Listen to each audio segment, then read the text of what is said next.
ninth class. Welcome.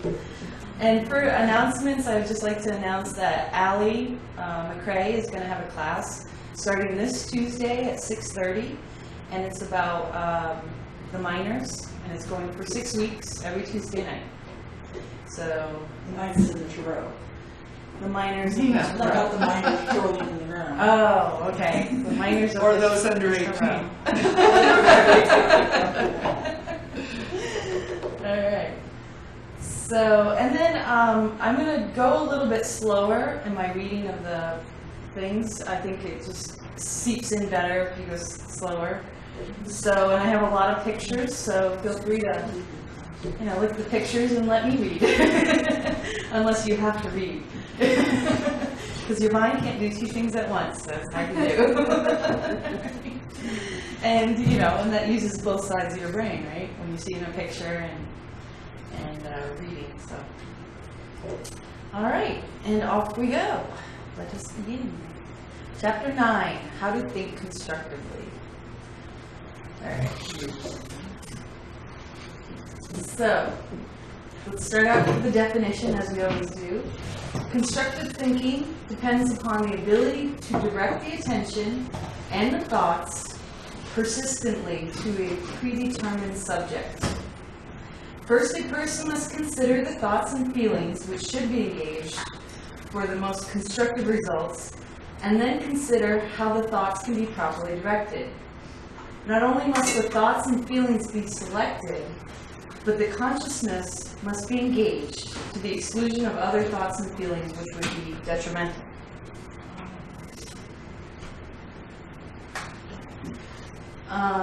This is a recap of 2 previous chapters. In Chapter 2, Reason and Intuition, the difference between spontaneous attention and directed attention was shown to be the difference between permitting present stimuli to hold the attention and selecting that thing which one gives their attention to. So the difference between those two things was spontaneous and directed attention. And then in Chapter 3, we learned it was shown that most of the thinking of man and animals derives from spontaneous attention. And that fantasy thinking is the thinking uncurbed by critical faculties, which is in contrast to directed thinking.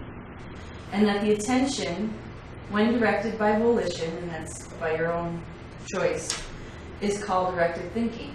Consumes energy so fast that it is the most useful and the hardest work in the world. We're going to talk a lot about directed thinking. Okay.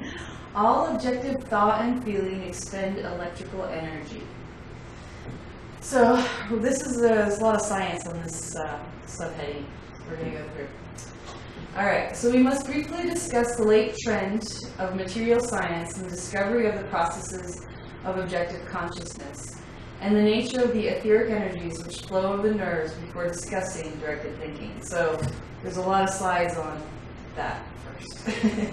So back to objective consciousness embraces only such mental states as communicate their energies through etheric motions from the unconscious mind to the physical brain or nervous system in a manner that can be recognized. So Meg kind of talked about that today. The etheric energies is what connects your mental in the astral, your mental thoughts, to the physical brain in the physical world. So that's what the etheric energies do. And I was thinking in electrical wiring, actually, the energy actually flows over the wire, not through the wire. Isn't that true? Well, it goes around the wire. It doesn't actually go yeah, the inside. electrons actually flow. There's a flow of electrical current by the electrons through the wire. I thought it was like around it. And then around it is a magnetic field. The field. Causes the generation of a magnetic field. I think that's what the etheric For field every electric is. field, it's just a magnetic. Okay. Electromagnetic. These big high tension wires that you see going across the desert, from the dams to the cities and stuff, you get around them, you can hear them crackling and stuff, and if you get very close, everything's just standing up because there's so much. Right, electrical magnetic energy. Yeah. Well, I forgot where I read it, but we're thinking that etheric energy is the electromagnetic energy of the body. It's just a different term. Right. Yeah. Yes. So Okay, so another way to say this is objective consciousness, the objective mind, is a portion of the mind, the soul, the unconscious mind, the character, which manifests through the physical brain by using electric energies, which is the etheric motions, to impart vibratory rates to the physical brain cells. So, that's what I say. In fact, it is only by using etheric energies drawn from organic substance, which would be your cells in your physical body, that the soul can make contact with and control the physical body.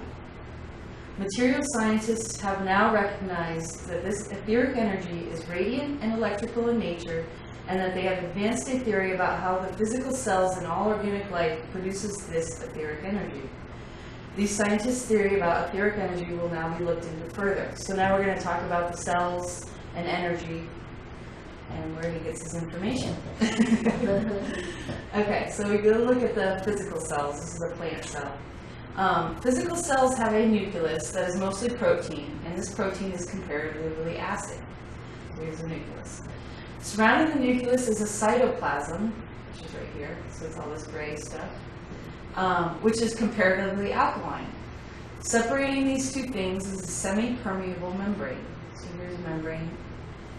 This semi-permeable membrane also is around the whole cell next to the cell wall. So there's a membrane here, and there's also a membrane around the nucleus. So these are separating acid, alkaline, and it's like a battery. So these semi-permeable membranes also separate nitrogen from the hydrocarbon fraction in the cell and are therefore adapted to storing and conducting electricity in such a manner as to make each cell a miniature electric battery. So I thought that was fascinating. Every single cell, is like a miniature electric battery.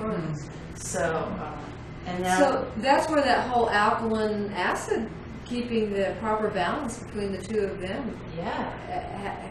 Why did it have so much to do with health? Right. Yeah. Because if you think of a regular battery cell, Right. you need to add the water that creates the acid for it to work, and if there's not enough, then it doesn't work right. Right.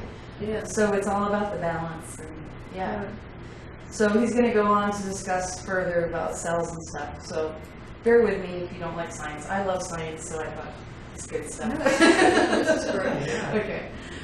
We all understand that the green leaves of plants are able to store the sun's energy in a process called photosynthesis, by which plants manufacture carbohydrates using the carbon dioxide of the air and water. So I just want to go through photosynthesis a little bit.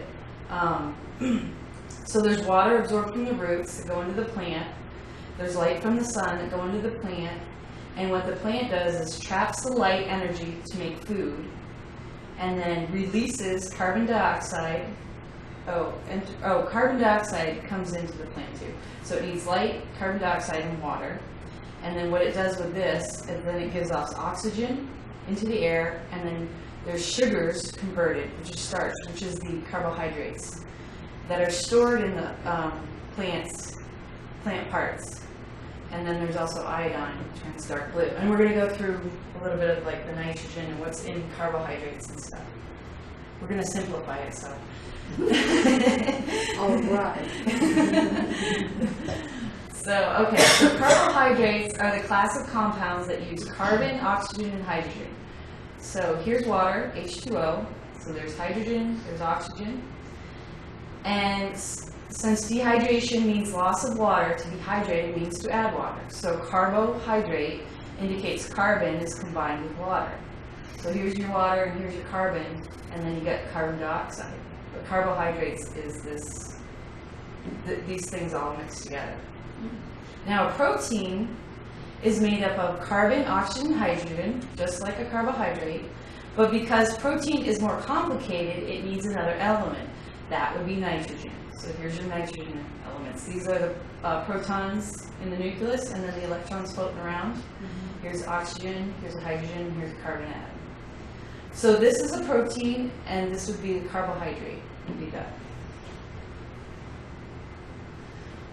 Okay, so there is the idea that heat and light, which are produced in the burning of wood, oil, coal, or gas, is merely the release of the sun's heat and light that was stored in the plant material that burned. He says everybody knows that, and I put it, there's an idea, because I'd never heard of that. Or maybe I missed it in science class. I don't know. Is that kind of an accepted thing? That when you burn plant material like coal and oil, that you're actually releasing the sun's energy from those plant materials, and that's what gets released in this Well, fire? effectively, yes. That's pretty much what's taught, because Okay. it's all of the plant and animal stuff that ends up making the oil. Right. And that's all. And that's all. The photosynthesis from the sun provides pretty much everything. But I think that it's commonly forgotten that the sun was the source. Right, Right. because that's why I was like, really? It's common knowledge? I didn't know it. And at one point in time, when people were closer to nature, perhaps Yeah. and Could remember and this is when he was writing this. Right, okay. Well, I think it's still interesting stuff, so I guess it is pretty much common knowledge. So there's also the idea that heat and much of the energy of the human body is derived from the release of solar heat stored in the carbon compounds in the cells of the body, and that's called oxidation. So remember we were talking about the cells, the carbon in your cells when it metabolizes stuff. So basically, it's releasing solar energy. So we have light and heat in our body. Boy, do we. Sometimes more than others. But material science now holds the theory that high-frequency energies furnish the electrical, the etheric energy, which runs the physical body. Okay, so maybe he's saying, like, in his time, they moved on from the carbon, that it was just the carbon that produced the heat and light, and now they're talking about high-frequency energies to create these electrical energies. I have this picture over here to show you the difference. So this is a longer wavelength because you do it from trough to trough. That's the distance of a wavelength. This one's shorter. This one is going to be a lower frequency and low energy, and this one's going to be a higher frequency and higher energy. So just to give you an idea about high frequency energies. So these high frequency energies are of a far greater intensity than the heat radiations due to oxidation of the carbon compounds in the cells of the physical body. So, okay, now let's talk about nitrogen, because this is where the high frequency energies are going to come in. So we will look at the role nitrogen compounds play in releasing of high frequency energies. So nitrogen is required for all organisms to live and grow because it is the essential component of DNA, RNA, and protein. Remember in our protein cell, nitrogen was in nitrogen added to carbohydrates to make a protein. That's what makes a protein. The nitrogen atom is what's the difference between the carbohydrates in the cell and the nucleus of the cell, which is the protein. So nitrogen, as it occurs in the air due to firm binding of its atoms and pairs, which is a good example right there, is one of the most inert, which means non-reactive, chemical elements. But when these pairs of atoms can be rent asunder, figured that out, it's pulled apart. I like how it says that, rent asunder.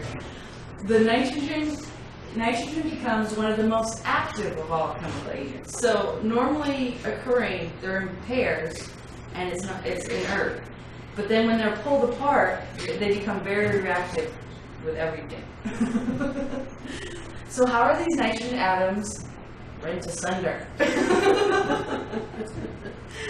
Scientists hold that lightning, terrestrial electricity, and nitrifying bacteria are the agents that are able to tear apart the paired nitrogen atoms located in the atmosphere, but that the temperature of the sun, which is 6,000 degrees Celsius, by itself is insufficient to do so. So just the sun's light by itself, even though it's, because I guess they've studied the sun, it can't by itself, by high heat, just pull apart nitrogen compounds. So it takes lightning and nitrifying bacteria. We're going to go through the nitrogen cycle right here.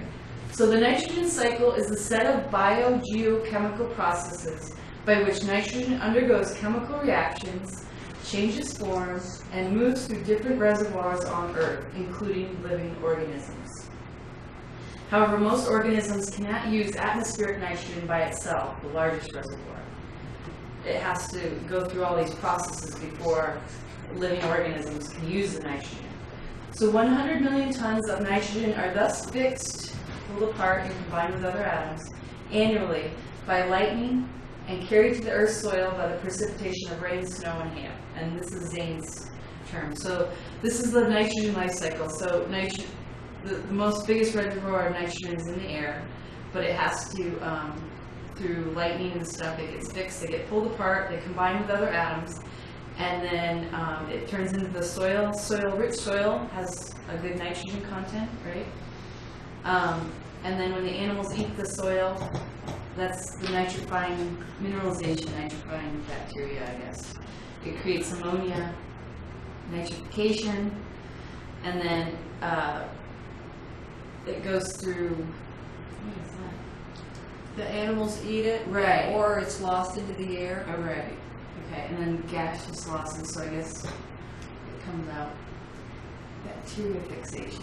Okay, so anyway, you get the idea, right? We have to go through science here. Well, so the idea is that it's, you know, the cow then becomes a source of protein. Is that what we're talking about? We're talking about nitrogen and how important it is in the cells. Okay. Because it's going to come back to nitrogen is what is the key ingredient that causes the high frequency in your cells. Okay. That's what we're going to come back to, but we're going to get in a little backstory gotcha. of nitrogen. Okay, thank you. Yeah. So because lightning puts more energy into the fixation of nitrogen than the sun's radiance puts into the carbon atom, the oxidation of a nitrogen compound, such as a protein, remember protein is the added nitrogen compound, emits a shorter wave than the oxidation of a carbon compound, such as carbohydrates. So again, this is about the cells and how originally it was believed that the heat and light from your cells was from the carbon compounds, but now they're discovering that the proteins, the nitrogen in the proteins, is giving off the electrical energy because they're shorter wavelengths. Again, I'm just showing you wavelengths and how you measure them. So when the nitrogen pairs are pulled apart, they will combine with the oxygen in the air and form unstable oxides of nitrogen called the nitro group. Carbon compounds united with this nitro group form the most powerful explosives known. Of course, I think that was before the atomic bomb, right? So is that where nitroglycerin comes? Yeah, What? TNT, nitroglycerin. We're going to go through a little bit. Zane goes through a little bit of those nitrogen. I mean, pretty much though, those are still the most powerful explosives that are used, you know, in industry. Okay. It still, you know, Okay, it still yeah. pretty much uses the Okay. same stuff. Right. So nitrogen is a very reactive compound. So when the nitro group is added to glycerin, for instance, it becomes nitroglycerin, which we know is in dynamite. When the nitro group is added to toluol, a coal product, it becomes the explosive TNT. So here's some coal. The iodide of nitrogen is so sensitive that it may be exploded by a delicate electric charge or a slight mechanical disturbance. Chloride of nitrogen will detonate if it comes in contact with an oiled feather, if it is slightly jarred, or by the rays of the sun. That's how unstable it is. But glycerin, charcoal, iodine, and chloride by themselves cannot be exploded. Glycerin is in soap. So it's pretty mild stuff all by itself. So all these compounds by themselves, it's the nitrogen. That's what's causing all this energy. So that's the point made. Part of the energy of things like TNT, nitroglycerin, and gunpowder is derived from radiated solar energy stored in the carbon compounds. But it is the nitrogen compounds which is responsible for the high frequency energy content of such explosives. So, can you read that word at the top? That says nitrogen. Okay, you can read it then. Check out on it. I thought, did you put that together? I got it off the internet. I got all this stuff off the internet. Okay, so nitrogen in the physical body. Okay, in the physical body, scientists knew that in some manner the iodine nitrogen compound secreted by the thyroid gland, because that's what iodine is in the thyroid gland, was involved in energy production, and that another nitrogen compound secreted by the adrenal glands gave energy of the most explosive type to the physical body. It has already been mentioned that iodide of nitrogen is such a sensitive detonator. An observation indicates that adrenaline is even more powerful than thyroxine in the human body, and that's what's in the thyroid, to release short wavelengths, which lightning or nitrifying bacteria have stored in the protein molecules. Okay, so let's talk about nitrogen. Is that understandable? That's amazing. Okay. In lions and tigers, for instance, in proportion to their size of their hearts, which from a state of rest move into terrific speed, have unusually large adrenal glands. The protoplasm in cells has carbon compounds, which are the carbohydrates. So there's the carbon in the carbohydrates. And also sugars and fats, those are part of the carbohydrates. Joining with nitrogen compounds, which creates the proteins. So, okay, protein, the nucleus is protein. Remember, proteins are made from carbon, hydrogen, oxygen, and nitrogen. Therefore, the protoplasm in each cell gathers heat from the carbon compounds and emits high-frequency waves, because of the nitrogen compounds, capable of knocking electrons off of atoms, which creates an electric charge. And if you count around here, these are the electrons. This is 1, 2, 3, 4, 5, 6, 7. And over here, 1, 2, 3, 4, 5, 6, 7, 8. This has one more electron, so it's a negative charge. This is a normal chlorine compound. That's what they mean by bumping off an electron, and it becomes an electric charge. It's a matter of electrons. Or an Which ion. gives it- What? Or Or you ion. call it an ion. Oh yeah, if there's, what, there's more. If there's a charge. Okay, an ion. that's right. Okay. So this is the nitrogen compound, this is the electrons moving around it. That gives us the number. So it's 1, 2, 3, 4, 5, 6, 7. 7 electrons around the nitrogen, so the nitrogen is number 7. Nitrogen always has 7 electrons? Unless, what you're Unless saying? you bump. yeah, in its normal state. Right. Right. Unless, which you can do with a lot of different compounds, you electrify them. Okay. You take off, some kind of energy needs to bump off an electron, and then it becomes electrically charged. It's still like a nitrogen or a chlorine, but now it's electrically charged, Okay. as opposed to like in the normal state. Okay. So that's the high frequency capable of knocking electrons off. Okay. So that creates the electric charge in your cells. Okay. So there's a Dr. Kahn at Harvard. Of course, this is Zane's time, so who knows if he's still alive. Let's assume he's Probably not. Found such electrical charges to be present on the protein molecules in cells, which previously had been considered electrically neutral. So here's science moving forward with learning new things. Measuring these electrical charges, he points out that the movement of such electromagnetic molecules operates like the armature of a dynamo. It produces an electric current. Okay, because I didn't know what that was either, so I had to get pictures. The armature of an electric dynamo. So this is the armature of a DC permanent magnet motor. And then this is also the dynamo body. So I guess, do you know, Paul, the armature part, is that just the whole thing, part of it? Okay. Right. You know, when the current goes through the wire, it produces a magnetic field around it. Okay. And a moving electric field will create a current in the wire. Okay. And so what this does is it takes a magnetic field, Okay. rotates it, and generates a current. Okay. So you have all these wires. See all those wires around there? Right here. All those, and on the right-hand side. Oh, See, right they're here. all those wires are wrapped around. Yep.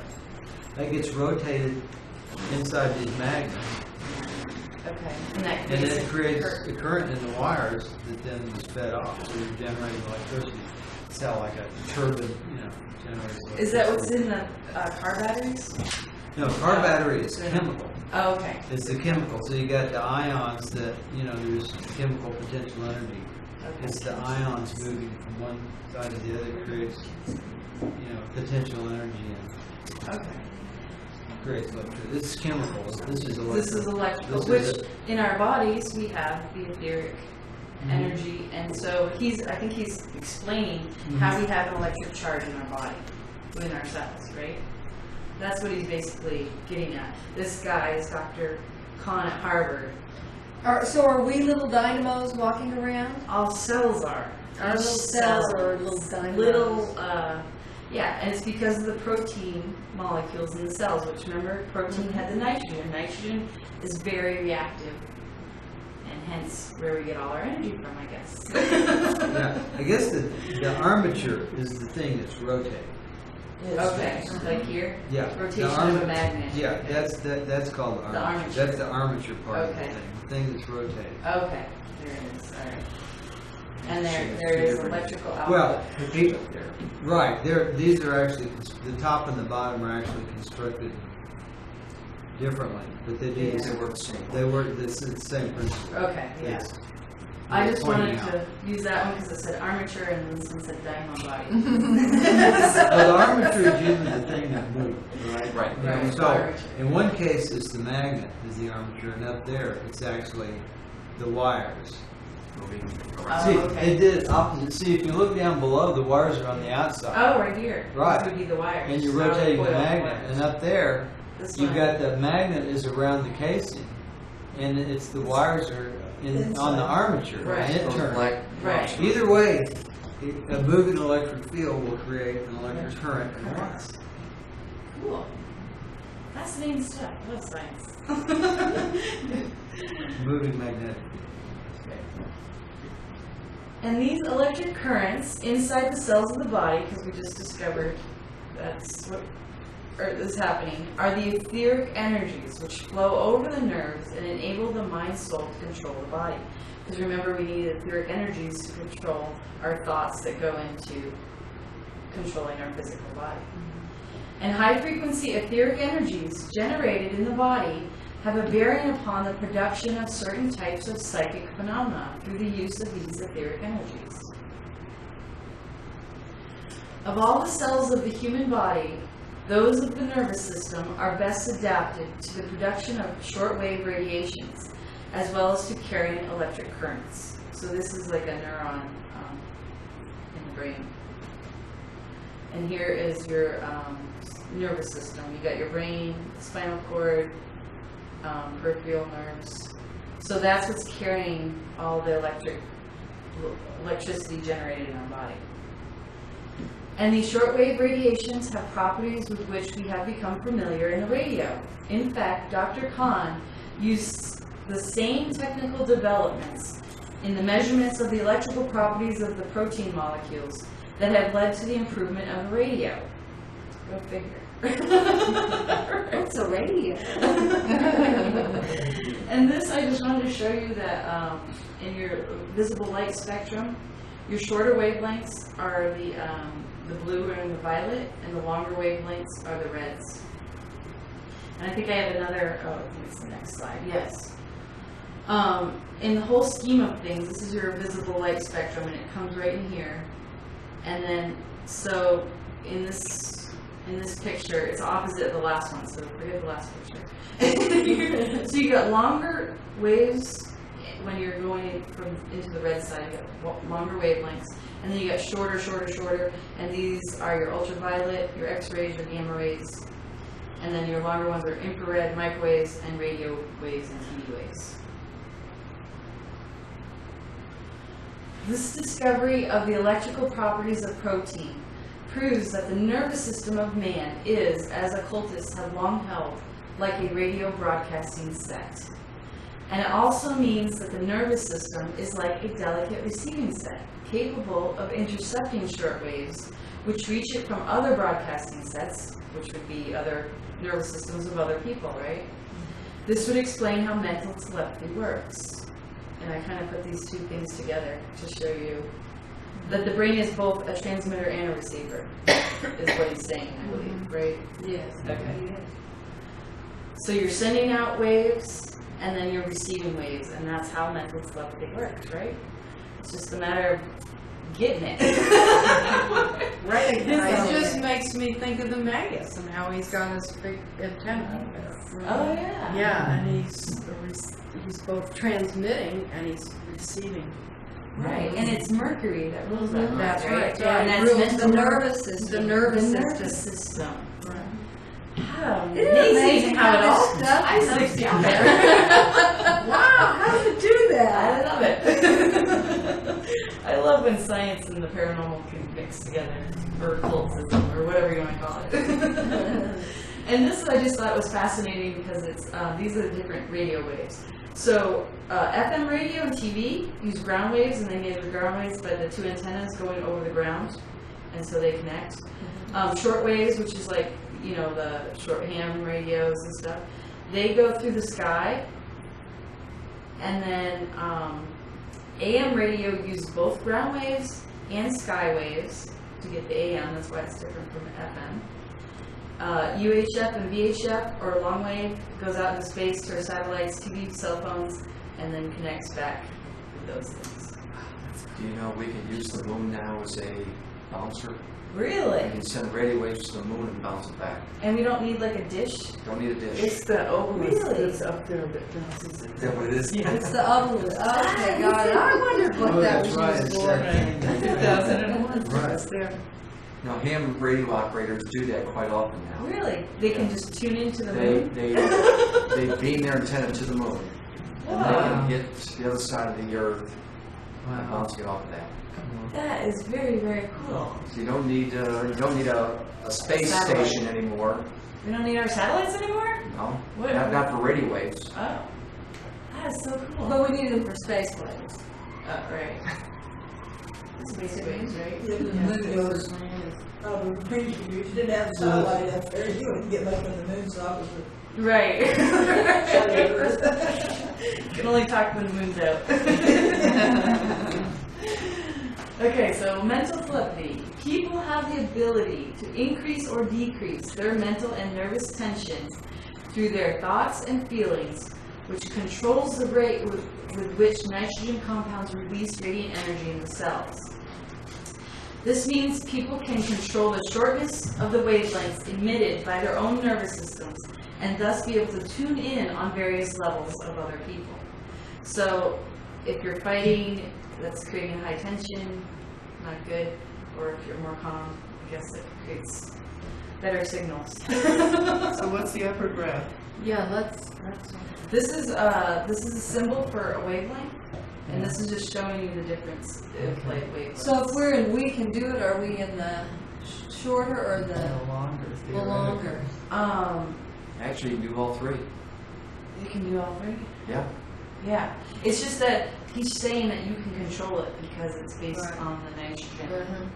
and your mental states and your emotional states are what control it. So he's getting to the point of you can control, I guess, your mental telepathy potential by increasing, you know, your understanding of your thoughts and your feelings and your emotions, right? Right. Or can you? I'm sorry. Go ahead, Lauren. I was just thinking those two lower pictures might both be high vibration and agitated, you know, like the fighting Right. one would be a high vibrational but frayed. And Yeah. the we can do it might be a directed thought high Yeah. vibrational rate. Right. Whereas a meditative state might be the slower, calmer, long wave. Right. But basically, he's making the point that it's through our thoughts and emotions that we can control this. Right. And he's talking in the mental telepathy realm. So in other words, Or that's just, that, or even, or yeah. or any, Right. right? Right. Yeah, exactly. It's really directed thinking and induced emotion. Right, It's your thoughts and emotions that have to be under control. right, and that's what we're going to talk about that. So telepathy is more often due to the broadcasting and reception of waves in the ether rather than in the astral. For this reason, it becomes apparent why the ancients believed thought transference, which is mental telepathy, was one of the 7 physical senses as they classified 7 senses as opposed to the 5 senses we believe there are today. So I don't know where Zane gets that material, but apparently he has that in some of his books about 7. The ancients believed they had 7, right? Yes. But scientists don't believe that, right? In They general. don't teach that. They don't teach that. You can't see Oh, two of them. when we were, You can't what? You can't see 2 of them. You can't see 2 of them. You so can see, physical feel, scientists touch. won't do talk about it. Did we learn about something when we were kids? well, what I was just thinking, when we were talking about the Egyptians and ancient civilizations, Yeah. I kept wanting to say something earlier today because I had learned that these ancient civilizations in the previous ages, the Iron Age that we're in now is the Kali Yuga, is supposed to be the densest, heaviest. And I read this whole book about this theory that that our experience as embodied spirit here on Earth has gotten denser and more material as the ages have progressed through. So this corroborates that in previous more etheric or refined ages, that we might have had senses that we considered part of our apparatus that weren't just physical. Right. Was that what you were trying to say? That's what Like I was that you trying were- to say. I'm sorry. I'm It was the perfect segue for that Yeah, thought. And we all know that if you stop using one of your senses, like when people say they go blind, their hearing gets better. When they go deaf, their eyesight gets better. It's not that it gets better, it's that they tune into it more because now they have less distraction because we have the 5 senses going on and we kind of incorporate all of them all together. Well, and they can measure But- brain activity with MRIs now, showing Right. that the brain, there's a lot more electrical activity going on in those neural areas that are extra sensitized now. Cool. Yeah. Maybe science will wake up one day. This is actually like and I think I can't remember. I wish I remember. I think this person had been meditating or something. So initially it was like this. I can't remember. Don't quote me on that. Maybe it wasn't. Right. But it was something to that effect where it increased the energy field of the body. It was trying to show one was like at a normal state, one was an increased energy state. So because the etheric body is the energy transfer body which allows thoughts on the astral plane to move over the nervous system into the physical brain, etheric energies of the nervous system are ready transformers and conductors of corresponding astral broadcasts of thought energy. Therefore, a person can tune in on the broadcasts through the ether, which come from the other people, but also a person can tune in on the broadcasts from the astral plane, which can be from the mind souls that are no longer on Earth plane and from broadcasts of the planets. So he just leaves that hanging like, really? That's fascinating. Yes.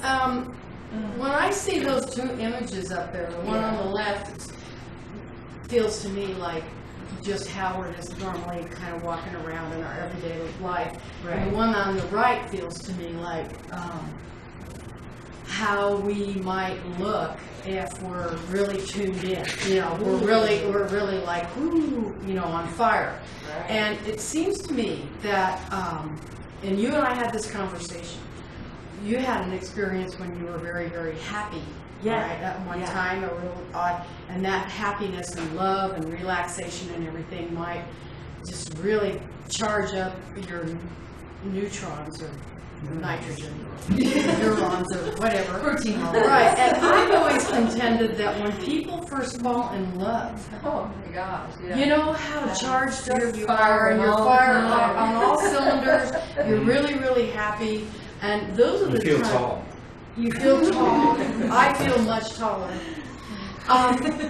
That's the time in my life when I've noticed the most extraordinary things have happened. You know, like that's when my psychic ability seems to just really be firing on all cylinders. When you're calm, but you're also in a happier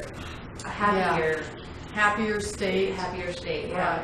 Yeah, I felt like I was vibrating, and I had never experienced that. And I was like, I was just talking to friends, laughing and joking around, and I got in a state that lasted a good 10-15 minutes. Mm-hmm. And I didn't want it to go away, but the more I analyzed it, the more it started falling away. I call it the sin of recognition. Right? And I was writing, but I got it in my diary. I was writing how I felt, so I got it written down somewhere. Of what it felt out like. of the experience and you start analyzing. Right, I know. But, you know, I wanted to have it written down, what I was feeling too, so. Okay, so progressed aspects and electrical discharge. Now we're going to talk about this. In fact, whether a person is aware of it or not, he does tune in on the broadcasts of the energy of any planet which makes an aspect mapped in the progressed birth chart. If this person has a progressed aspect to Mars, for instance, the aggressive thought cells in his astral body receive an additional supply of energy through the aerial map by the aspect. So you're getting a lot of, if you have an aspect that happens in your progressed chart, then you're getting a lot of this Mars energy. Because the aggressive thought cells have more energy now, they can impart that energy over the nerves, which are connected to the gonads and the adrenal glands in the physical body, which tell those glands to release hormones into the bloodstream. This local electrical stimulation, which releases hormones into the bloodstream, will cause the increase of electrical discharge in the cells of the body. See, it's falling in love, Allie.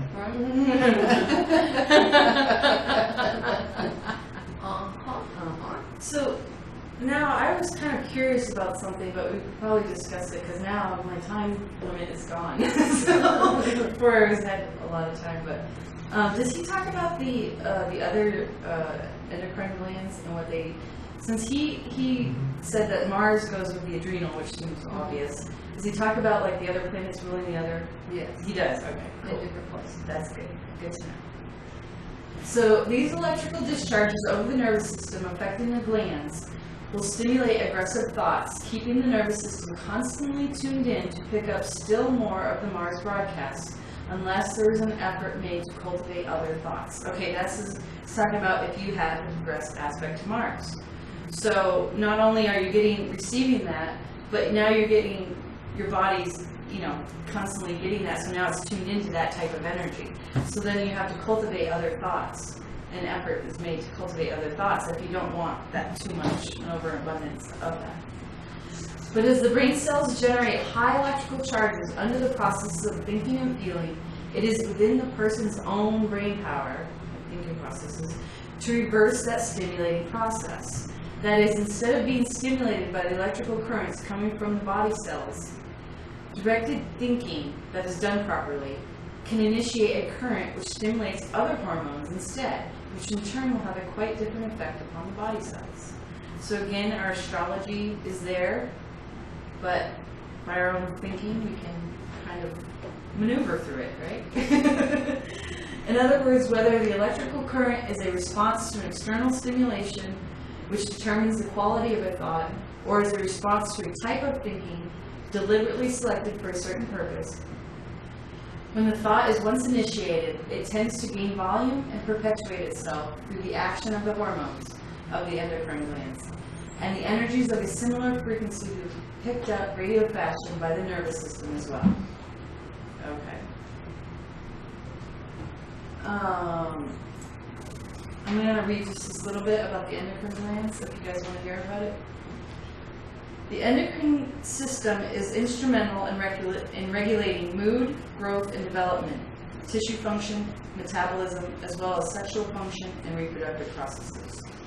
In general, the endocrine system is in charge of body processes that happen slowly, such as cell growth. Faster processes like breathing and body movement are controlled by the nervous system.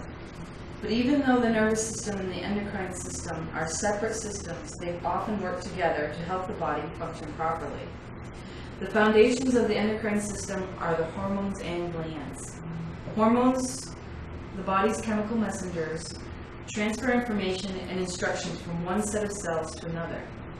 Although many different hormones circulate through the bloodstream, each one affects only the cells that are genetically programmed to receive and respond to its message. Hormone levels can be influenced by factors such as stress, infection, and changes in balance of fluid and minerals in the blood. A gland is a group of cells that produces and secretes or gives off chemicals. A gland selects and removes materials from the blood, processes them, and secretes the finished chemical product for use somewhere in the body. Endocrine glands release more than 20 major hormones directly into the bloodstream, where they can be transported to cells in other parts of the body. And that was from kidshealth.org. Simple, right? We like it. The basic, right, about hormones and glands. Okay, so to be able, therefore, to determine in large extent what planetary energies, what thought energies rated by others, and what character vibrations from the objects, so these are all those representations, are picked up radio fashion by the nervous system and added to the thought cells to give them special types of energy requires the ability to do directed thinking. So to be able to determine what vibrations are coming in, we need to do directed thinking. Directed thinking is the only avenue to constructive thinking, and constructive thinking requires that the brain shall develop and use a high electrical potential. Each cell of physical life, whether a portion of a larger plant, animal, or man, or independent of such an organization, is a generator of electric charges and radiates shortwave length energies. Through etheric motions, the physical body is kept in contact with the astral thought cells, which constitute its intelligence. In these astral thought cells that are associated through short-wavelength etheric radiations with the physical body that enable blood corpuscles, epithelial cells, epithelial cells, and various physical organs to continue intelligently their special kind of work. Electrical currents carry the reports of the various physical senses, hearing, feeling, seeing, tasting, smell, to the brain. Also, the more powerful thought structures of the unconscious mind impart the energy of their desires to electrical currents which flow to the brain. So long as the electrical equipment is able to perform its function of furnishing shortwave radiations, the thought cells are able to keep contact with the physical body and are able to exercise control of the movements through directing the flow of electrical energies.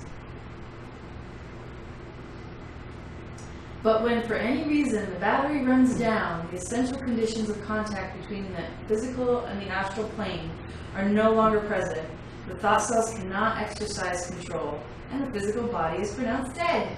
Thanks. But that doesn't necessarily mean your brain's, your mind, your soul is on the astral plane, right? Right. So it's like the connection is stopped, Yeah. and your physical body is dead.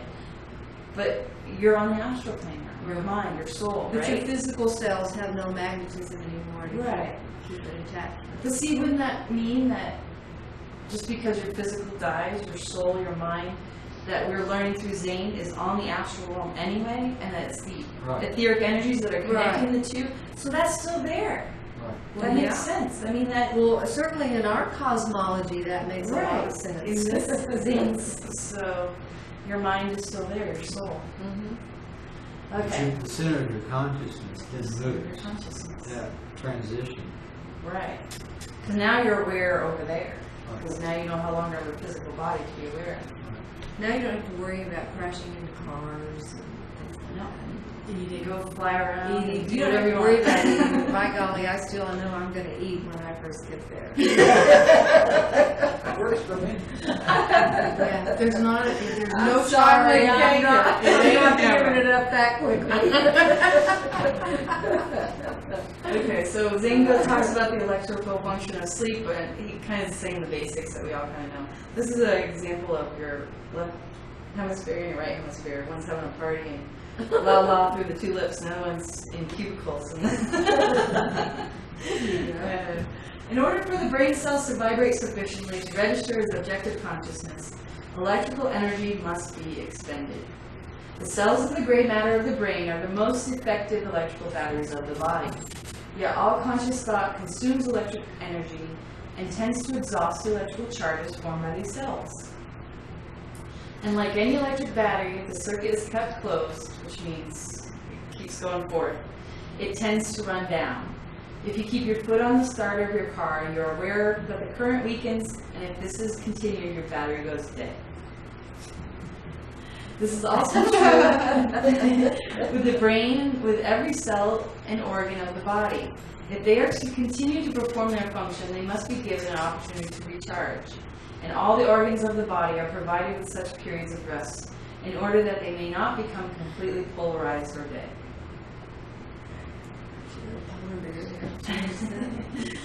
The nerve cells that operate the breathing, for instance, will rest from 16 to 18 times per minute. Now, these are things I did not know. Interesting. The heart and the nerve takes from 70 to 90 short rests between beats per minute, and the various other organs, glands, and organs take brief rests between their periods of rhythmical activity. Everything is in rhythms. That's how nature works. Everything is an ebb and a flow. The brain, because its effective use requires a longer period of activity to not be broken by periods of loss of consciousness, has developed the power to generate moderately strong electrical currents over considerable length of time. Sleep is this period of rest, commonly about 8 hours out of every 24, during which time the cells of the brain recharge. A rabbit kept awake but otherwise kindly treated always dies, usually on the 4th or 5th day, and other animals and human beings, prevented from sleeping, also die. And I hope they didn't discover that. Although I did hear on a TV just recently, though, that that's one of the torture techniques, is keeping somebody awake. I hate when I feel pain in my body when I'm like exhausted and I'm kept awake, and then, you know, I feel actual physical pain. I'm just like, I just want to sleep. It also makes people crazy. Yeah, It does. Gives them hallucinations. Oh yeah, they have to start hallucinating because that's your dream state. Right? They die because the circuit has been closed so long the battery is completely run down. It has no opportunity to recharge. Rabbits and such animals as have been kept awake by scientists to determine the electrical effect of loss of sleep have been given the minimum amount of stimulation to keep them awake. But college students, used for the same purpose, I love this wording, have been tested in connection with degrees of mental activity.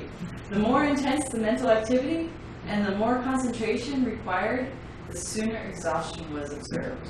So college students were meant to study books for hours and days. And Yeah, they died every half hour. Wow, what a hat. Looks like Hillary. Directed thinking requires high electrical expenditure. Directed thinking requires the brain shall develop a high electrical potential. Okay, so that's where I have the definition here. So directed thinking requires high electrical expenditure means, in electrical terms, that to keep the attention directed to some predetermined line of thought, the brain cells working in this line of thought must generate or mobilize an electrical potential higher than the electrical potential generated by other brain cells receiving a stimulus from the outside environment or from desires or similar thought cells. In other words, extraneous, external stimulus. Distractions. Right. So your directed attention must have a higher potential. So potential and tension. In the definitions in the electrical part, a quantity associated with a point near an electrified substance and represented as a potential difference between a point and some other reference point.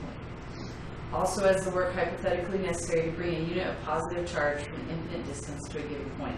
So that's what he's talking about your brain cells having a higher electrical potential in your directed thinking as opposed to the external stimulus that's coming in, you know, your senses and stuff, and desires and all that other stuff.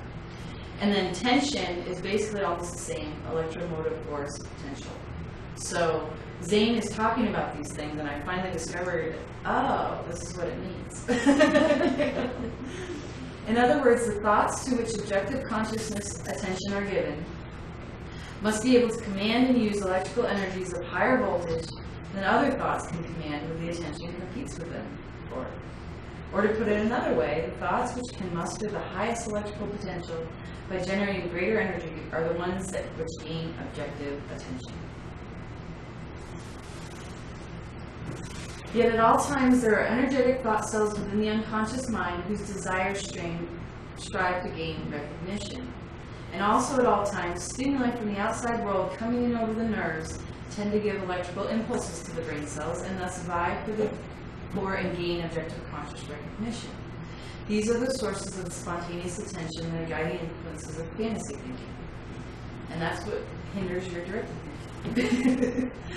The thought cells within the astral body which relate to directed attention must be able to mobilize the cells in the brain to use them in directed thinking, so that the spontaneous attention may not thus gain recognition and dominate the thinking. To do this, electrical energy is needed that is not strong enough for recognition in the abductive consciousness, but with a potential sufficiently high enough that it can overcome and displace the electrical energy stimulated by spontaneous attention. We all know that the greater the distractions, the more difficult it is to keep our minds on our work. And that when some crisis in life is developed, it may be almost impossible to give sufficient attention to ordinary duties to perform them properly. Like solitaire on your computer. You know who those people are? Yeah, Are they they're gamblers? No, it's Members of Congress. it's members of Congress. They're They have playing that picture. solitaire. One of these checking the baseball scores while somebody else is pleading his case for a bill. Members of Congress. Yeah, that guy up there on the right, it was on the net. Yeah, it went Putting a around. case for, I don't know, some economic policy. Yeah. Well, he was lucky to have anybody there from what I've observed on C-SPAN. Nobody was there. Yeah, that's right, nobody was, Well, they were might have been there. They appeared to be there. Physically. I thought it was a gambling studio. I mean, that makes you wonder, doesn't it? It's our Congress in action. Such stimuli from the outside or from within, under these circumstances, are strong enough to generate electrical charges of sufficient power to be able to displace those which we are able to generate by directed attention. Because it must consume so much electrical energy in overcoming these resistances, directed thinking is the hardest work in the world. Yet because it is such hard work, consuming much energy, unless this practice is properly approached, it is painful. You know what all this is reminding me of? I struggled so hard in college with math. You know, higher mathematics, calculus and stuff. And I was in there just like straining so hard to try to figure out what was going on, you know, and every day after class I was starving and I had to have, I called it a trauma donut. I just had to. I was so hungry. Just from thinking, so I mean trying to direct my thinking on this math, which was just a mystery to me, and I was. Do you know your brain uses sugar? Yeah, That's what it uses. that's what for it uses to. processing. Yeah, I just prayed. That's why you're Donuts. sugar, because you're using so much electrical energy in your directed trying to understand. Yeah. That's why you were hungry, though. Yeah. Isn't it interesting? Yeah. Yeah. Alice Marie says directed thinking seems to discourage multitasking, that wonderful Gemini activity. Well, no, because there's a time and place for everything. It's great to be a multitasker when you need to be, like at work or whatever. But then when you're trying to do something else, then you want to use directed thinking.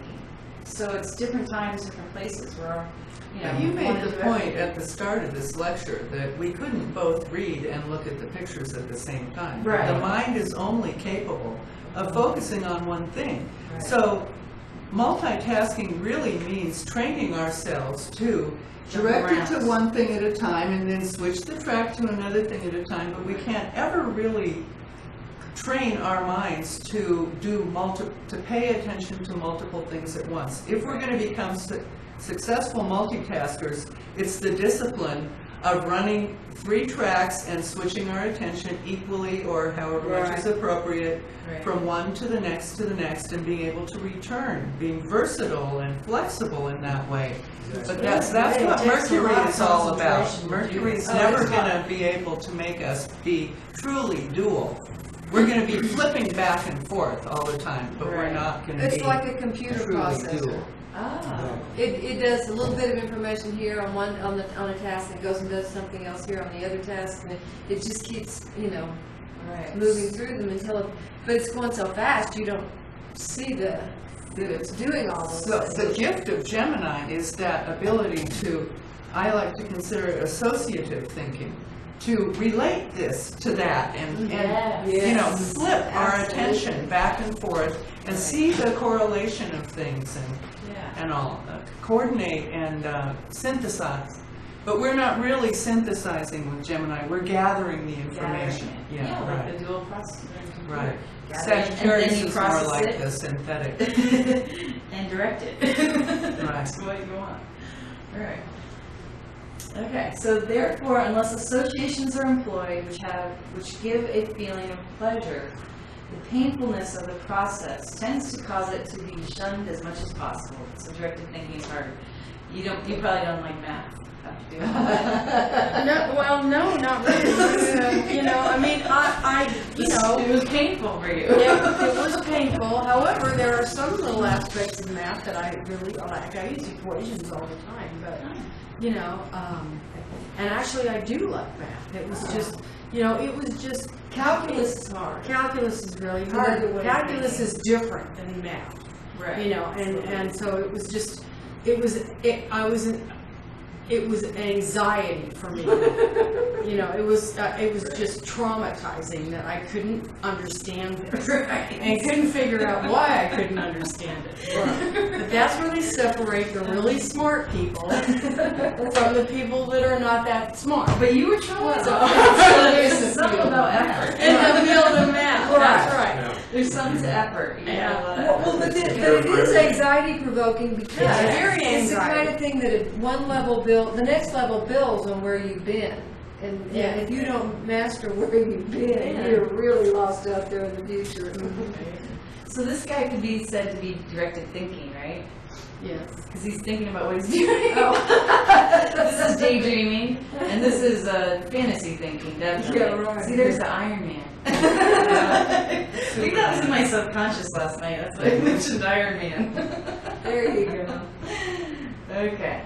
So self-mastery and the intelligent conditioning of the desires, as well as the ability to think problems through and to act upon conclusions derived from reason, rather than acting from blind impulse, depends upon directed thinking. So here's the time and place that you want directed thinking. It is therefore of utmost importance to every person to be able to employ it, but it cannot be acquired merely through wishing or willing. Like all other human activities, it is a conditioned process.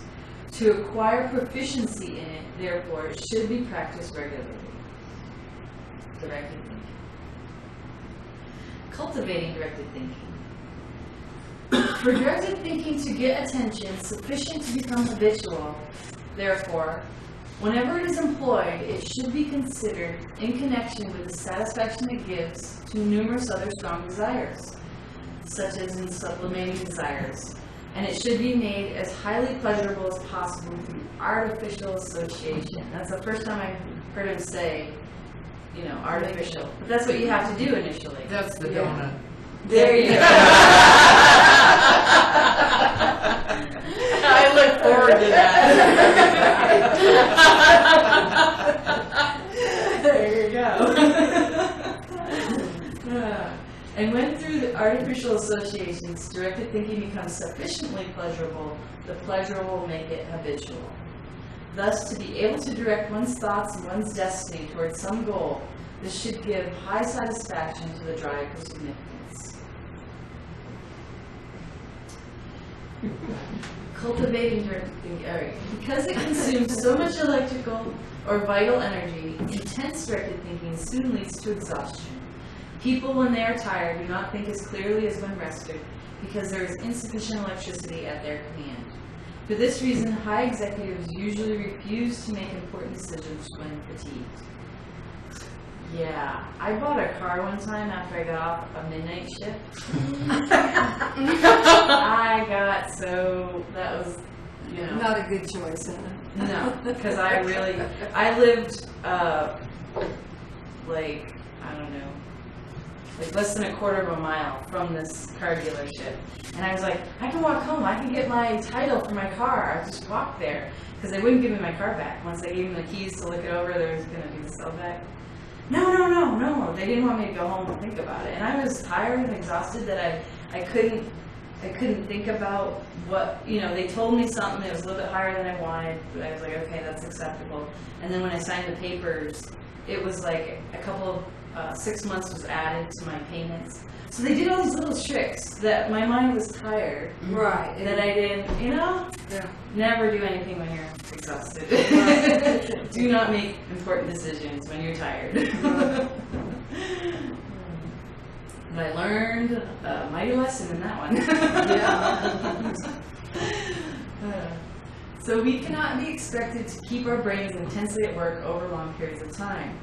But with the desires of the thought cells relating to directed thinking sufficiently conditioned with pleasure to keep their main objective before the attention, it is not depleting to keep the mind occupied with beneficial thoughts, so that non-beneficial thoughts and destructive thoughts will not be able to intrude into objective consciousness.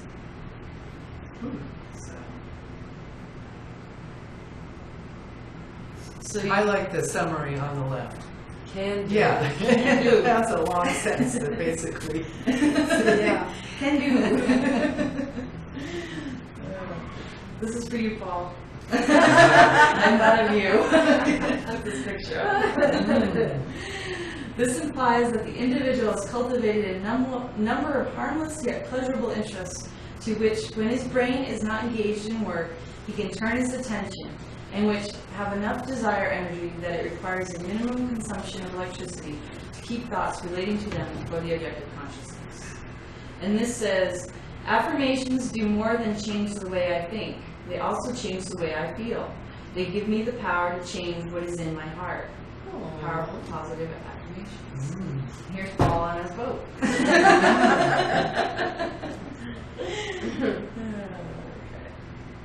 All right. Our Give the cat congresswoman. the balls. Now, this is Congress, right? No, I think the cat's smarter. If his attention is not occupied with beneficial thoughts, it is sure to be engaged with those less constructive. And as he cannot work too continuously, both sleep and recreation are essential if he is to keep his thinking consistently constructive. That's true. Sleep and recreation, that's important. Yep. Common hindrances to constructive thinking. Oops. Okay, so this is a little bit of a recap. All action is due to the release of desire energies stored through conditioning in the thought cells and thought structure of the astral body. So you're conditioning your release of desire energies. The direction in which the action moves, whether that action is in the astral or in the physical plane, is towards seeking satisfaction for those desires. But the channel through which that satisfaction is sought is determined by the manner in which the desire energy has been conditioned to find expression. So there's what you do, how you direct your desire energies, is that's your conditioning. And it gets easier over time, forms habits, right? So a habit, this is Zane's definition. When desire energy has been so conditioned that it repeatedly finds expression in a certain action, and usually at least some satisfaction, this constitutes a habit. And then these are from two different dictionary sources online. A recurrent, often unconscious pattern of behavior that is acquired through frequent repetition, physical constitution. So here they use unconscious pattern of behavior because oftentimes habits form very unconsciously all the time, right? Habitual or characteristic condition of mind or body, disposition, a thing done often and hence usually done easily, practice, custom. A pattern of action that is acquired and has become so automatic that it's difficult to break or an addiction.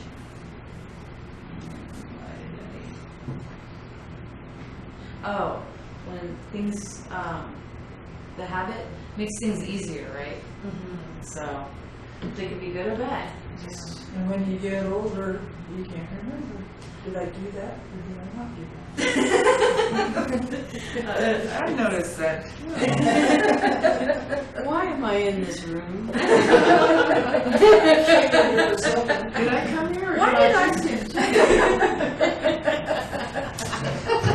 I know I came in here for some reason. What was that? Yeah, you know, it's often that you have to let it go and all of a sudden it pops in your head. Yeah, yeah. The more you're concentrating, It always what comes. was that? It never comes, you just let it go. That's non-directed thinking. That is, and that's the way it works. When desire energies within the thought cells or thought structures of the astral body acquire a tension or potential, again that's electrical words, sufficiently high to gain the attention of the objective consciousness, their energies are imparted to the etheric energies around the brain cells.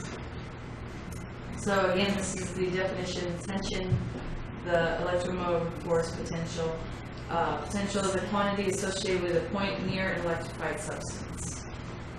So it's about electricity. She's fine. She's fine. Okay, common hindrances.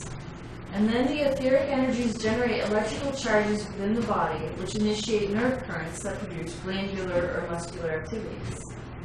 Also, the desire energies cause electrical charges to be generated in the brain and nervous system, and electrical currents flow. These aren't really hindrances, I right? know. That's what I was a little, when I was going through this, I was like, oh, really? I don't know. Hindrances to directed thinking. Well, is he talking about if you have a desire to do something other than what you're intending to do? That's Okay, implied. so desire energies in the thought cells acquire a potential high enough to gain the attention of objective consciousness. Their energies are imparted to the etheric energies around the brain cells.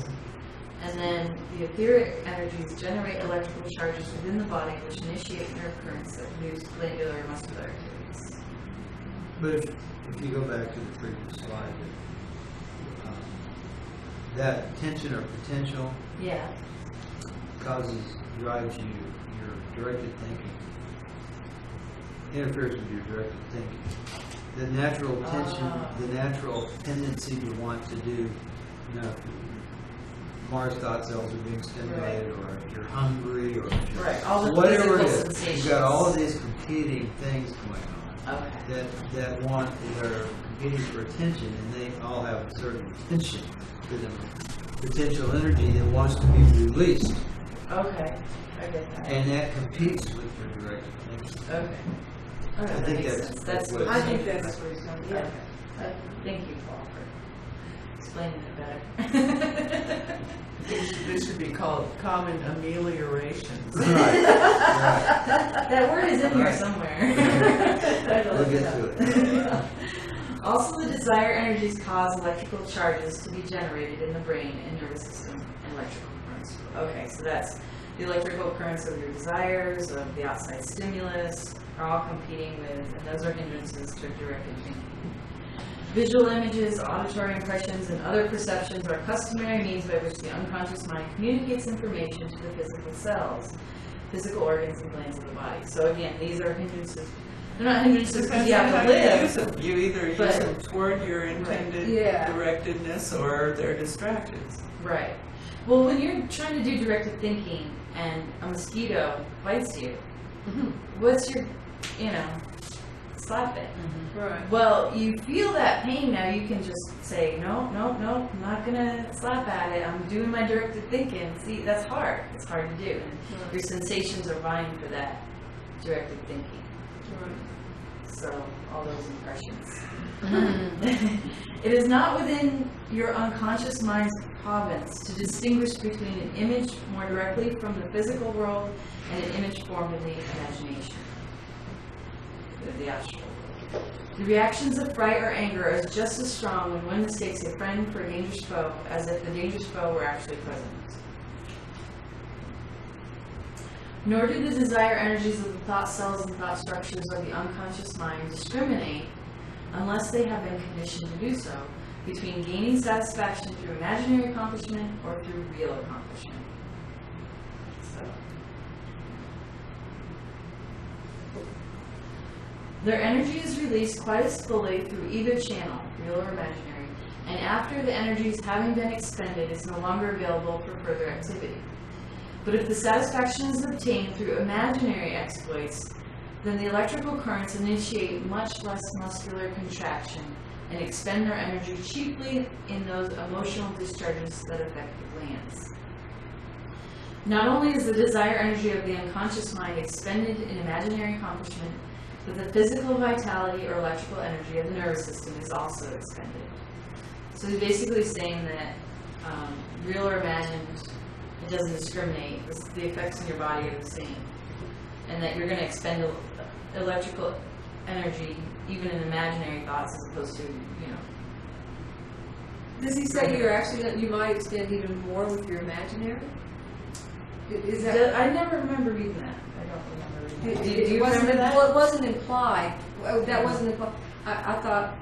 No, it's just that you would do the same thing. So he actually is going to talk more about this. So he says not only is the desire energy of the unconscious mind expended in imaginary accomplishment, but the physical vitality or electrical energy of the nervous system is also. Oh, he's just saying that you do it also. Okay, got it. The person who daydreams is using up both thought energy and electrical energy, which could be used for some actual accomplishment. Duh. And if his emotions are intense, he is quite as fatigued as if he had been doing practical work. So the emotions come in and take more energy. Many people find that if they tell their plans to others, that they never realize them. I discovered that. They thereafter begin to lose interest in the project about which they have talked. These people get so much satisfaction about what they are going to do that it drains the desire energy which is seeking satisfaction in contemplated project, and none is left for the actual work. So I've experienced that where I got really excited, I told a friend my idea, and it's happened more than once, so it seems to be habit. And then we're like, yes, that's great, we'll just do that, we'll do that. And then it's totally gone. It's the energy is expended, like my excitement, and so it's almost like I have to keep it to myself and work on it. That's why keeping silence is one of the tenets of magic. Right. Oh. Speech is silver, silence is gold. Speech is merely silver. And like Meg made the point this morning of not exposing your thoughts or plans to the contradictions that other people will, the energy can get dissipated if we don't keep silent, keep it focused during that appropriate time, that gestation period. And it builds up energy, attention Yeah. around it, so it's got more energy to work with. Yeah, because I know I get real excited, but I get real down after I tell a friend. It goes away. It's like, whoa. But it's really hard to not tell somebody hi, this is a great idea. Alright. That is, they have conditioned their desire energies to find release and some measure of satisfaction through the mental pictures and the emotions which accompany a discussion of their future realization. To the extent the energy is thus spent, is there less desire left for actual accomplishment. That's also why the brainstorming techniques teach us in our own internal dialogue, whether or not we're talking about our ideas to others or getting other people's negative feedbacks. They suggest that we don't get into the yeah but or that would never work because we don't banter with ourselves. We just formulate that germ of a brilliant thought without thinking of all the little reasons why it might not work. That's your first step, the brainstorming. You don't bring in any negativity, Right. You just throw out the ideas. Right. That's it. And then you think of, after you've thought of all Right. you can, you think of 3 more. Right. But that's the first process, and then you have to go through the other critical steps to get the plan to work, right? Exactly. But yeah, I like that idea. The brainstorming is the initial, no negativity, just throw out the ideas. Yeah. And then be Right. careful which door you decide to open. Yeah, that was part of Meg's admonition too. I knew you liked that picture, Vicki. That's why I put it back. Thank you very much. That picture grabbed me. Okay. Yet if another person tells their plans, they almost invariably carry them through. He's just talking about other people. Sometimes they can talk about it and they still carry their stuff through.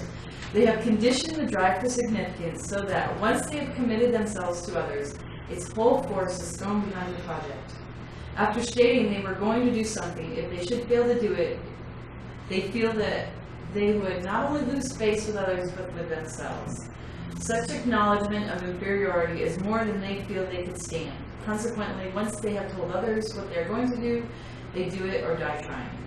So there's But that's at other a types of different people. stage of the process too. Yeah. You know, And- that point where it becomes important for us to publicly commit to something, you know. Right. It is a strengthening thing, but that's much later on in the process than when you're doing those germinating idea things, right? Right. But we can all relate. There's people out there that we know they're just driven. Yeah. There's groups of people, you get them together for a common goal. Right. They will work together to, even though they're talking about it, they will work together to make that goal happen. Right. If they're kind of Mercury oriented, aren't they? They are. Yeah, you know, But I mean, the magician. in that sense, Yeah. they're adding energy to the Yeah. project, to the Yeah. goal, to the thought, Right. because there's more people to do so. Right. Right. It's just like in the cards, if the magus turns up, you're more likely to talk about your plans. And if Veiled Ices comes up, you're more apt not to talk about them. Even though the mental activity is still there, one is more apt to be the kind that says, you know, I am going to do this. Right. And then therefore they do it. Whereas it was with Ices that we talked about today, that's more passive. And that's more gestating, kind of thinking about it and not talking about it. Ah, I see. Yeah, and he says right here, they have conditioned their drive to significance. So this is a conditioning process to do that, where you know you're going to do it, and even though you're talking about it, you're still going to do it. Right. Energies of emotion should be utilized in action. Because actual accomplishment is always at the expense of electrical energy generated by desire energy, it is a sheer waste of valuable assets to permit the finer sentiments and emotions that come through reading, hearing music, witnessing a good movie, or through other stimulation, to expend themselves merely in just the feeling of those sentiments and emotions. Okay, I had a problem with that, then I kept reading, and I discovered such emotions and sentiments, as well as those less pleasant, were developed for the purpose of meeting actual situations and doing something about them. If no action is taken with these energies accompanying emotions, then their energies will find sufficient release in the feelings attached to the mental images instead. So, it's not that you shouldn't have emotion from reading a book or seeing a great movie, which I do all the time. I see a movie and I'm like, I'm so excited. I get inspired by movies. It's not that you shouldn't feel that. It's just that there should be action that comes with that emotion, that sense of, aspiration, so to speak, inspiration. And like the energies released in daydreaming and in talking about what is to be done, it becomes easier to give them satisfaction in the daydream rather than to direct the energies into channels of actual work, unless energies of emotions have been conditioned to express in action. Okay. So it is harder to channel your fantasy images into actual work energy as opposed to just talking about something you want to do or fantasizing about it. So the line of least resistance is in the easy way out, right? The easiest line of least resistance. So a person must condition themselves and create a habit out of expending energy toward what they want to become a reality instead of just fantasizing or talking about it. Right. So that's it. But constructive thinking demands that when an emotion or sentiment is felt, its energy should be used in doing some constructive thing. Furthermore, the body will be more helpful if given a task, such as the activities for which the glands have mobilized its forces, and will use them in a constructive manner. So with these higher emotions, your body gets set into an activity, an action. Your body is just, that's what it does. When therefore music movies, reading has been such a character as to give the impulse to do something noble, take special pains to decide right then to do some good deed. And having thus decided, be sure to find some good deed to do and carry it through, even though the deed may be small or unimportant. The importance of the worthy deed is not so significant. The significant thing is that if every time a noble impulse or an aspiration to high endeavor is felt, this desire energy of the thought cells is released, not merely in wishing to do something fine, but in real action. Then this will condition those energies to find habitual satisfaction only through action and deeds. And such a habit, once formed, because it uses desire energy so effectively, is sure to lead to real accomplishment. So every time you feel an aspiration, do some little small thing, and that creates setups to habit of, I'm going to do a deed every time I feel this high emotional aspiration energy, that type of thing, which makes sense. It's a real key. Yeah. Painful thoughts and their emotions should be avoided as much as possible through displacing them with pleasant thoughts and emotions. However, when anger, fear, sorrow, lust, despair, or other painful emotions have been permitted, it is unwise to permit them to dissipate their energies merely in mental images. In other words, don't keep going over and over in your head the reason you are feeling these bad emotions. This will dissipate the desire energies in a negative way and will create that pattern in your thinking and feeling of negative dissipation of energies. Right? So the constant going over, that just creates bad things. When the tension of powerful desires are released in anger, fear, sorrow, lust, despair, etc., then they create a widespread and painful disturbance of the nerve currents in the body. Such nerve currents mobilize the whole body for a certain type of action. Under the emotion of fear, the body is mobilized to run away. Under the emotion of anger, the body is mobilized to take some sort of physical action. If action is taken, it ameliorates There's your word. the tendency to have a chemical imbalance and consequent disease, but it also conditions the habit of accomplishing something with the release of the desire energy. So in other words, anger, you really want to do something, you want to act. Right. But whenever the body is mobilized to meet an emergency, as in the case when the emotion is present, that energy can be employed in either actions that are detrimental or in actions that are beneficial. So even though you take an action, that's you got to take beneficial action, right? And these energies should be used courageously in some constructive work. Often, when you have anger, anxiety, running really does wonders. You know what I mean? It really gets through those emotions and it releases them in a positive action. Therefore, when irritation or anger in an unguarded moment gets mastery over oneself, find some constructive work to do as quickly as possible. Hard physical labor in which the thoughts must be applied to the work is a good way to expend such energy, or concentrated application to some mental problem that needs solution. Do some Sudoku. Therefore, an attack on some physical labor or mental problem will prove more beneficial when done, and is a substitute for an attack on a human enemy. Right? We don't want to hit the person we're angry at. Bad action. And when the obstacle is defeated, whatever it is, to further condition the energies, the full glow of triumph should be felt. So you condition it with positive, pleasurable energy. Reward yourself with a donut. Despair is a fear so great that it presents no images of possibly averting disaster. Sorrow and grief are fears for self due to loss. And worry is a succession of small fears that conditions will not be successfully met, or that in the past they have not been met to one's best advantage. So he's talking about fear being part of all these other things. Thoughts about self and the effect of things upon oneself, which then tend to intrude, draws the attention to negative images. If the attention and their energies are brought to images of things to be avoided, negative desires, this will only bring into the light those things which are most feared. Have we ever discovered that? The thing you most fear comes true. I have a friend that says he feels like he fears it with all of his being, that he's going to become like his mother. And he is.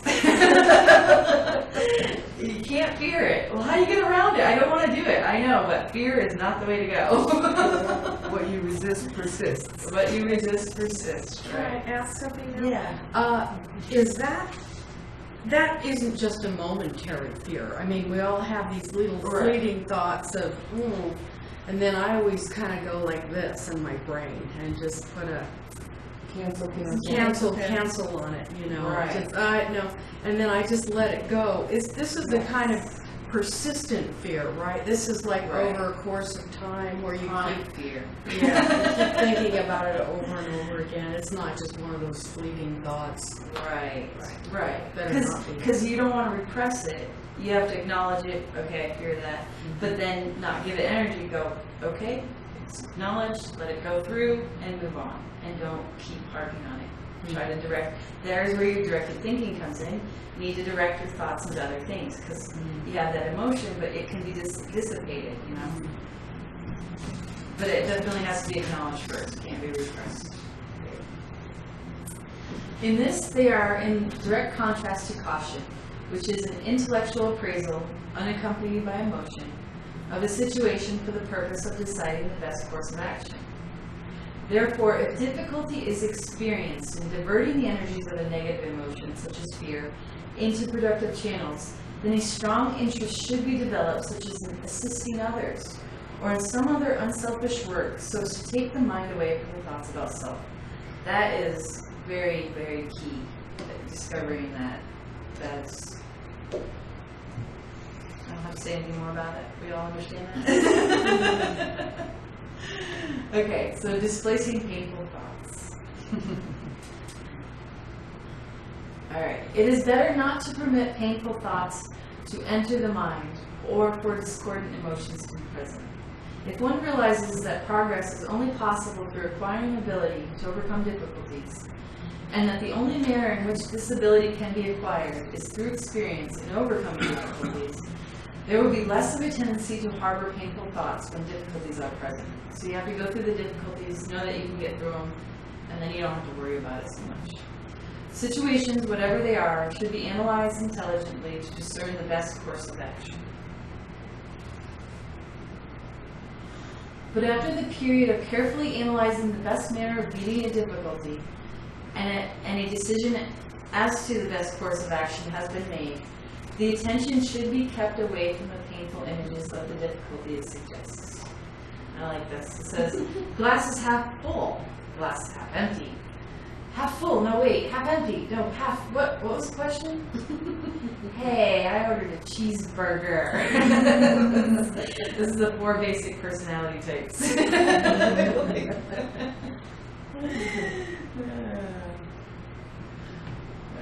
So, yet as the objective mind cannot remain a blank and retain its consciousness, the only manner in which its attention can be freed from the painful images which tend to intrude when grave difficulties arise is to give the attention over to more pleasant interests so thoroughly that these completely occupy the thoughts.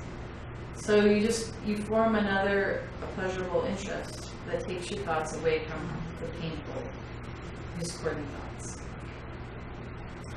Irritation, lust, fear, despondency, discouragement, worry, sorrow, or any other painful thoughts or emotions are increased by giving attention to them or to their objects. The problem of preventing such thoughts, therefore, is that of having constructive interests of some kind, including recreational activities which have acquired sufficient pleasurable conditioning energy that when the attention is directed to them, it requires little volitional energy to keep them before the consciousness. For each type of painful thought, there is a specific type of thinking and specific interest, which is best to use in displacing it, and these are given in detail in Course 9 and 12. I'm not going to give them here. But at least each person, whether familiar with these or not, should have or cultivate some activity to which he can turn in times of stress, with the assurance it possesses enough attraction to take his mind off himself and his problems. That's why we need hobbies. Painful thoughts of all kinds thrive on too much introspection and consideration of self. in the office or about the home, therefore, when annoyances or irritations develop, the sooner the attention is turned from them to whatever work needs to be done, the better. I like this. It's fantastic. I can find out the exact weather outside, the exact house, at this exact moment, all on the internet. Or you could look at those. Exactly. It's so much more fun, Right? That's what I do. I just close all the windows. I just look on the internet. What's happening right now? No. You're a weather woman. What? I actually have to go Your outside and job is to observe the look out the weather. window. Old school. And when worries intrude or there has been a loss that tends to give rise to grief, the more completely the attention can be given to some positive work, the better. And because the negative emotions arise from thoughts of effects upon the self, nothing is better than to become so busy and occupied in helping some other person or in assisting some worthwhile cause that there is no time for thinking about self. So volunteer at the Church of Life. You help everybody. Right. I like that one. Yeah. Imagination at work, right? So any type of thinking and any kind of activity may be conditioned through association with the various other desires so that its presence will give a feeling of pleasure. This feeling of pleasure attracts the individual to the thoughts and activities still more strongly, tending to make them habitual. And in addition, it causes the thought elements and the thought cells, then built into the astral body, to be harmonious enough to work from the astral plane to attract fortunate events into the life. Whether in thinking or in acting, it is poor technique to be scourged to it by a sense of duty. Scourge? Scourge? What's that word? Scourge. Scourge. Okay. Instead, as much pleasure as possible should be taken in such as deemed beneficial. Developing the willpower is the last section. Right on schedule. Alright, so developing willpower. Most people know that worry, fear, anger, and despondency are destructive and set their will against them. But this avails little, because fantasy thinking is so habitual that they cannot keep their thoughts directed to other things. Willpower itself is merely a habit that has been conditioned by resolving to carry those things to conclusion. Every resolution carried out as determined conditions the strength of will. Therefore, we should never make resolutions that are beyond our abilities to carry out. Does that make sense? Yeah, Don't absolutely. make overreaching goals that you can't fulfill, even though you want to so much. You need to make small little goals, start building up your willpower, and then you can start. Once your willpower is developed and becomes habitual, Does that then mean, you can make the bigger goals. does that mean Iron Man is out? Maybe when I'm 80 years old. That's a personal little. I think it's possible when I'm 80. It'll be possible then. The technology will keep up with everything.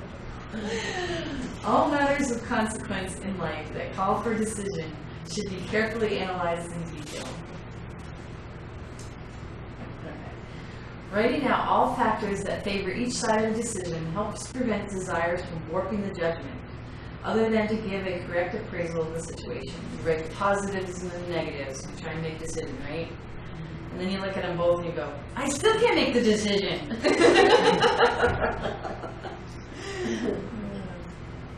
Oh, look at that. That's I love it. right. That's Reed Wellington. Thank you. I appreciate that. In arriving at a judgment, sensation and emotion should be held in abeyance. But when the decision has once been made, the integrity of the character depends upon following out this predetermined course of action in the face of all obstacles to the letter. So no matter what's going on, just keep on going. To permit impulse, passion, or pain to divert the efforts from the course decided upon is to dethrone the will and cause the character to revert toward the animal state in which spontaneous desire is sole director of effort. So this, in this movie, Eat, Pray, Love, and in the book, She's in India, and she decides that she wants to sit in like a meditative state for an hour. And she goes, you know, 'cause what's 1 hour of my entire life? I can do this, right? So she goes outside, and then she remembers what comes out when the sun's going down in India, the huge mosquitoes. Okay, so this is what he's talking about. Your impulse is to slap at the mosquitoes, but she wanted to sit for 1 hour in this state. And she goes, well, when is a good time to do this, right? So she decided to stick with it. Her willpower was like, nope, I made that decision, I'm gonna do it. I'm gonna stick with it no matter what. Mosquitoes were biting her, she just let it be. She thought about the pain, she, you know, just mulled it over, and then, you know, the pain of mosquitoes biting her started to subside and go away. And she ended up doing it for 2 hours. And then when she got done, she counted about 20 mosquito bites, and they went away a lot quicker than normal. That is determined willpower.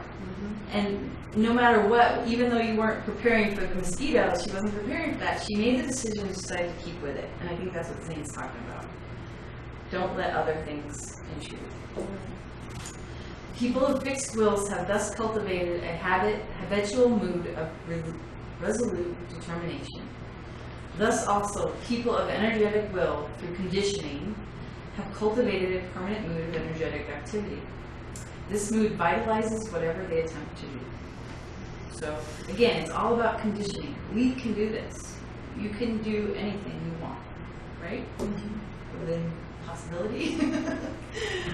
To develop such an energetic will and to live to better advantage, we should make a daily practice of directed thinking.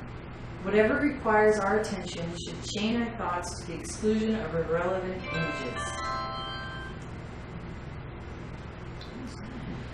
When we talk, our minds should be keenly interested in the conversation and never permitted to wander off in daydreams. When we read, we should think only about that which we are reading. When it becomes desirable to think about something else, we should put other thoughts and efforts from our minds and concentrate the attention on it. Concentrate on what you're doing. When working, all attention should be directed to work, and when playing, all attention should be given to play. Nothing should be done half-heartedly. Either put all the energy of the mind into it or do not do it at all. That's like problems that come up in today's world is, I saw in one of his reality shows, these two sisters wanted to spend time with each other, right? And they're like, oh, this is so cool, we're going to go out to lunch together. And then one of the sisters is like, yeah, she's on her phone texting. And the other girl's like trying to have a conversation. Oh, this is wonderful. I'm here, aren't I? No, you're not there. You're not all there. You know what I mean? If you're going to decide to do something, you're going to have a vacation, do it. Don't, you know, be on the texting because you're half-hearted. You know, it's half-hearted. With such constant training in will and directed thinking, but not through merely willing to do so, without the conditioning process, one can acquire the ability to entertain only constructive thoughts and emotions, even under the most trying circumstances. These in turn displace those which hinder spirituality, usefulness, and happiness. See you next Sunday! Oh, Wow. I like this one.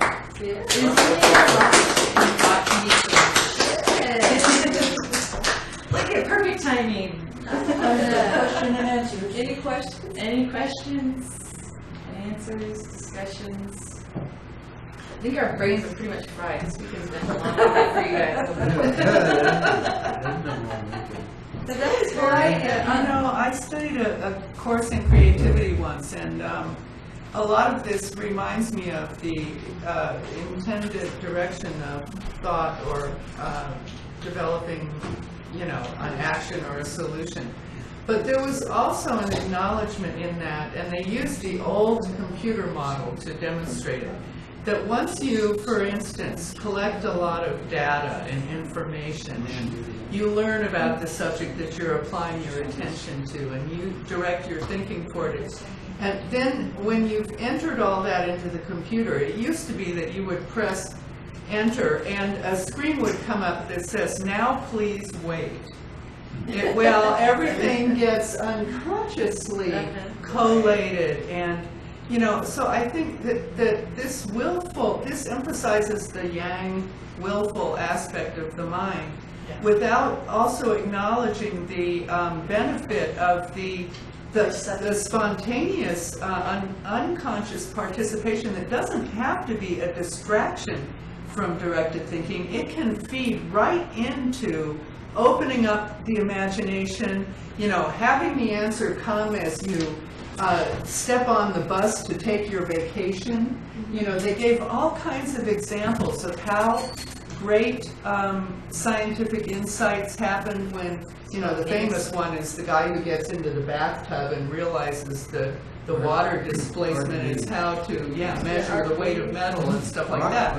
There's both the yang and the yin, uncontrolled, not under the power of our little directed will, are important to acknowledge, and I think can be corralled into getting us where we want to go. Right. As long as we don't condemn distracted thinking for always being, you know, counterproductive. No. Now last week Well, or the that's week absolutely before, Zane, we talked about free association, and that's quantum. And he says you can use that to see what's in your unconscious. Right. So you missed a week where we talked did about miss that. that, where right before your sleep and awake state, where you can use that. That's a receptive state, and we talked a whole class on that. So I don't think Zane is at all. Right. There's both. You know, one of the steps in magic, I mean, the directed thinking is part of the physics, the inside stuff that has to happen. Right, and directed thinking interferes, like if you're trying to remember something, directed thinking will interfere with it. Right. Or if Right, you're meditating, you know, you really wanted to get into a state where you do get rid of all superfluous thoughts, but you're not, you know, you're trying to not think about something in particular. You're trying to stay positive, but not necessarily. Yeah, there's a lot of places, I think, you're right, where, you know, certain creative processes. Yeah. Where We have to directed thinking would get in the way. Right. Exactly. I think, Or but I think it has directed its thinking place. is Right, really, it has its if place you in want the to, if process. you have a goal, Yeah. then it is through directed thinking that you achieve that, because it's too easy to become distracted Right. from its realization. Both things are necessary. Right. Yin and yang are necessary. And Zane does go through both of them. I mean, he might not say that, but he does, you know. The free association, the receptive state. We can also, with our directed thinking, ask for insight to come through our dreams, through our, you know, our Wonderful. free association stuff. Right. It's surprising But how. when it comes, you're in a kind of a receptive state. Yeah. It's like when you get the idea. The big, and he talks about this, you know, the big ideas and you know, this happens in mathematics and all kinds of, anything where you've been concentrating on the solution to a problem.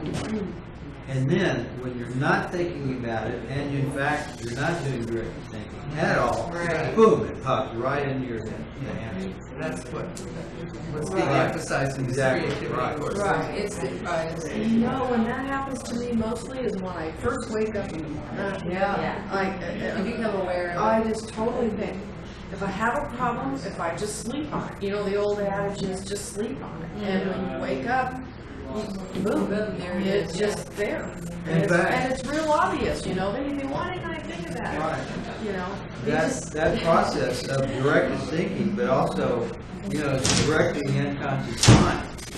You know, that's a large part of what we do, and what Zane talks about, is to let the unconscious mind go out and solve the problem, get the information. But it won't, the answer won't come up when you're doing directed thinking. It comes up when you're in receptive.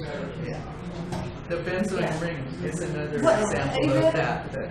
The guy who came upon he got it in a dream, the image of the chemistry. Right. The Oh, yeah. Yeah, benzene ring, yeah. When it happens all the time, it's when I forget somebody's name. Yeah. And take our mind off it. and then about 2 days later, we remember when we're doing the dishes. Yeah. Have you ever told yourself right before going to bed at night, I want to have a dream about some kind of answer that I need to solve in my life? Incubating. I was so surprised it happened the first time I tried it. That freaked me out. I'm like, I expected it, You know, you're so powerful. years into, yeah. But see, that's your directed thinking where you let the unconscious come in, Right. and then Allow. you remember, you gotta remember your dreams in that receptive state, yeah. I think that one of the most powerful images that I was ever given was early on in my occult studies when the image of the unconscious mind is being there, its primary reason for being is to serve you. And that if you can give it powerful images, it just wants to go out and figure it. It wants to work with you and please you and help you, and it just feels really good when it can do that. And but you have to get its attention Right. with the power, with a really electrified image, I think. Exactly. And I like the notion it's there to help balance us too and make us more whole. Well, sure. Yeah, absolutely. It wants to do everything that you want it to do. The thing is what hinders oftentimes is the things that you forget about. Like, okay, I'll give you an example. I've discovered my motivation comes when people say I can't do something. I was like, where does that come from? It's like I can't motivate myself for like all these positive little affirmations. I never get motivated. It's when somebody tells me, yeah, I'm not so sure you can do that. And then I'm more determined. I'll show you. You know what? And I discovered where that came from. When I was 6, 7, 8 years old or something, I was the youngest in my family.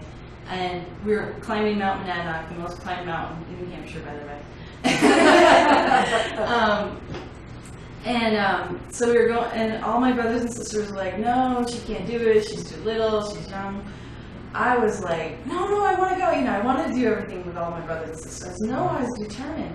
And so that I realized that's where my motivation came from.